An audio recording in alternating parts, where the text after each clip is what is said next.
from them. Will, hips. God. The biggest game, look, there's so much attention being given to the Cowboys and Eagles because they're the Cowboys and the Eagles. But the biggest game this weekend is Chiefs-Colts in so many ways, and what do you expect to happen? Not only the biggest game this weekend, an American celebration is going to happen. Rome is falling in Kansas City. The dynasty is over. The Chiefs are going to miss the playoffs for the first time since 2014. Oh, boy. The Colts are going to blow them out on Sunday. Blow them out. Okay, Blow them that out. might be a little outrageous. stand on it. They're going to beat Stand on it. Shefty. Stand on it. They're going to blow them out. This is going to be a double-digit win. Danny Jones is going to hang 40 on these boys. This is it. So we have been saying since the beginning of the year, the Colts are a great story. Colts are a great story. But if Daniel Jones, when he meets up with Patrick in the playoffs, is he going to be ready for that? Well, guess what? It's Patrick, who we're asking some questions about right now, week 12, that absolutely has to win this game. You look at every single metric, playoff number. The Chiefs have to win this game if they're going to make the playoffs. And who is the one guy that did beat him in the postseason? Who's the one guy that has had some success? Lou Anarumo, when he was the Bengals defensive coordinator. Oh. He's now in Indianapolis. He's now working for the Colts. They're coming off a bye. He's got extra time to get ready for Mahomes and the Chiefs. Again, Mahomes and the Chiefs have gotten the best of Lou Anarumo at times, but there aren't many defensive coordinators who have done a better job of slowing down that quarterback and that offense than the Colts defensive coordinator. Yeah, I don't think Kansas City defensively can stop Tyler Warren. And I would just caution everybody, giving Egbuka the Offensive Rookie of the Year award immediately. He's been outstanding. Ted McMillan would like to have a word, too, by the way. They can't cover Warren. I think the way that the Indianapolis Colts use him is outstanding. He's one of those guys that you can dump a screen off to him and all of a sudden 25 yards later, because he's so good with the ball in his hands. They'll use him in their run game. If you use him in your run game, you can then use him in your action game.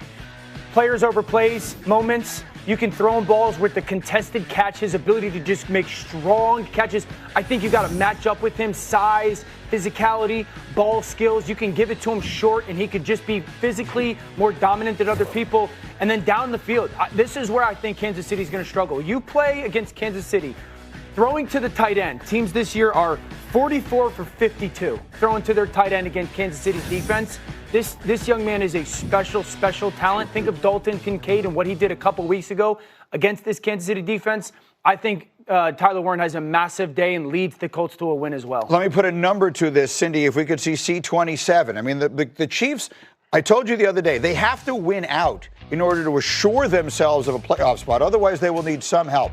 If they lose this game on Sunday, their chances of making the playoffs drop to 36%. That's the playoffs. This is a team that's been in the last 3 Super Bowls, and they will have only a 36% chance to make the playoffs. I've heard from everyone here but you, Hawk. Who do you expect to win this game? I'm not betting against Patrick Mahomes. He's never lost 3 in a row. They understand their backs are against the wall, and I feel like in most times in those situations, he plays at his best. Even if you look at it schematically offensively, there were big throws last week for the Kansas City Chiefs that they didn't connect on, that they have to connect on. One to Xavier Worthy, one to Thornton down the field. And I think when you have their kind of receiving core and weapons on the outside, including Travis Kelce, it's receiver by committee, but each portion of the field needs to execute. They didn't do that down the field, which is why the whole thing kind of crumbled. This is where everybody's going to be. Next week, it's going to be I'm not betting against Patrick Mahomes because he's never went 0-4 in his career. Like sports books, everybody still got Chiefs favored to win the Super Bowl and everything. Right. Like It's over. You're believing what your eyes are seeing. This goes beyond football. Last week's game wasn't close. Families need to prepare in Kansas City for Thanksgiving feasts and start having conversations that their Chiefs are no longer going to be in the playoffs this year. Families need to prepare for Christmas that their children are going to be asking for Bo Nix jerseys and not Patrick Mahomes. That is where we are getting to, fellas. Now we are talking. Look, I mean, Graziano was here the other day. He covered that game. And he said, just standing on the sideline, the Broncos were just better than them. We kept waiting. Oh, Patrick's going to do this. The Broncos look like a better team. Some of these teams look better. We'll see if Indy looks better than them. And I'll tell you this. It's the most athletic offensive line Kansas City has played all year. This is the, yeah. And I know we're supposed to take them one at a time, but Thanksgiving is a week from today. Dallas. And that Dallas Cowboys-Chiefs matchup is awfully appetizing. And when you play in Dallas, you get a different Cowboys team than you do on the road. That's not going to be playing in Dallas, coming off of a win against Philadelphia, too, mind you. Whoa. So now we're getting way ahead of ourselves. But this Sunday's game is a This monster. is Chiefs Kingdom Report, and today we need to have a real conversation, not a surface-level reaction, not another quick take about stats or standings. No, today we are talking about the soul of this team, the direction of this franchise, and the identity of the Kansas City Chiefs in a moment where everything feels uncertain, fragile, and unusually human. Because for the first time in the Mahomes era, the Chiefs are not the hunters, they are the hunted. And right now, everybody believes they see weakness. But here's the truth the NFL isn't ready to hear. This team is not done. This dynasty is not dead. And this story is far from finished. Because what we are witnessing is not the collapse of Kansas City. It is the transformation before the explosion. Let's start here.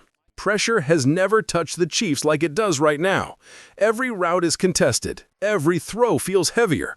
Every scoreboard update across the AFC feels like a dagger. The league smells blood, and opponents are treating this team as if defeating the Chiefs is their personal Super Bowl. The margin for error is gone. The comfort zone has evaporated, and suddenly every Sunday feels like a test of resilience instead of a runway to January. But here's the twist. This kind of pressure is exactly where greatness is forged. Patrick Mahomes has never looked more human, but he has also never looked more dangerous. Because when you strip him of comfort, when you force him to carry chaos, when you demand perfection from imperfection, he becomes something entirely different. He becomes inevitable. Look at every moment this season when the game was on the line. Look at every drive where the Chiefs needed answers. Look at every snap where the world doubted him. He delivers. He fights. He refuses to fold. But even a generational quarterback cannot carry a franchise alone. And that is where this conversation shifts from pressure to possibility, because change is coming. The front office knows what you know. Andy Reid knows what you know. Mahomes feels what every fan in Kansas City feels. This team needs help. Real help. Not a Band-Aid move. Not a depth piece. They need an injection of violence, speed, identity, and electricity back into this offense. A move that doesn't just fix a problem, but reshapes the structure of this team. And whether it comes through a trade, a bold signing, or a strategic offensive shift, the Chiefs are preparing for something. Insiders have already started to hint at it. Analysts have begun to connect the dots. You can feel the tension inside the league. Kansas City is not just evaluating the field, they are preparing their strike. Look at the patterns. Look at the timing. Look at the way the coaching staff has been reshaping the offense over the last few weeks. More motion, more under-center formations, more creativity, more willingness to experiment. These aren't random tweaks. This is foundation laying. This is preparing the soil before planting something new. And then there is the emotional heart of it all. Patrick Mahomes. You can hear it in his voice, in his post-game interviews, in the way he carries himself on the sideline. He's not frustrated, he's motivated. He knows the roster isn't perfect. He knows the offense is searching for identity, but he also knows something bigger. The Chiefs still control their destiny, because when you look at this roster, the story is not struggle. The story is untapped potential. Rashee Rice is emerging as a true force, a yards-after-catch monster who gets better every week. Xavier Worthy is one adjustment away from being the most explosive rookie weapon in the league. Travis Kelce may be older, but every time the lights get bright, he finds ways to dominate. And quietly, very quietly, this offensive line has been improving. This team is not falling apart. It is building pressure, and pressure is how dynasties sharpen. Every great era in sports has a moment like this, a moment where things get uncomfortable, where doubt creeps in, where enemies celebrate too early, a moment where the outside world starts writing the obituary while the team is still breathing fire. And that is exactly where the Kansas City Chiefs are right now. Not dying, reloading, not collapsing, reconstructing, not ending, evolving. The NFL wants you to panic. The analysts want you to abandon hope. Rivals want you to believe the window is closing. But if you know this team, truly know it, then you recognize what is happening. This is the moment before the next surge, the moment before the counterstrike, the moment before Kansas City reminds the world exactly who they are. And when the move comes, whatever move it is, the tone across the league is going to flip instantly. One addition, one spark, one player who shifts the gravity of this offense. Chiefs Kingdom, you can feel it. Something is brewing. Something is coming. The storm is building again over Missouri, and this time it's personal. Because Patrick Mahomes is still here, Andy Reid is still here, Brett Veach is still here, the culture is still here, and the heart of this team beats louder when the world thinks it's fading. So now I ask you, what do you feel is coming? Do you believe the Chiefs are building towards a resurgence? Do you think the front office will make the aggressive move this offense needs? And most importantly, are you ready for the moment Kansas City flips the switch and reminds the league why this dynasty isn't done?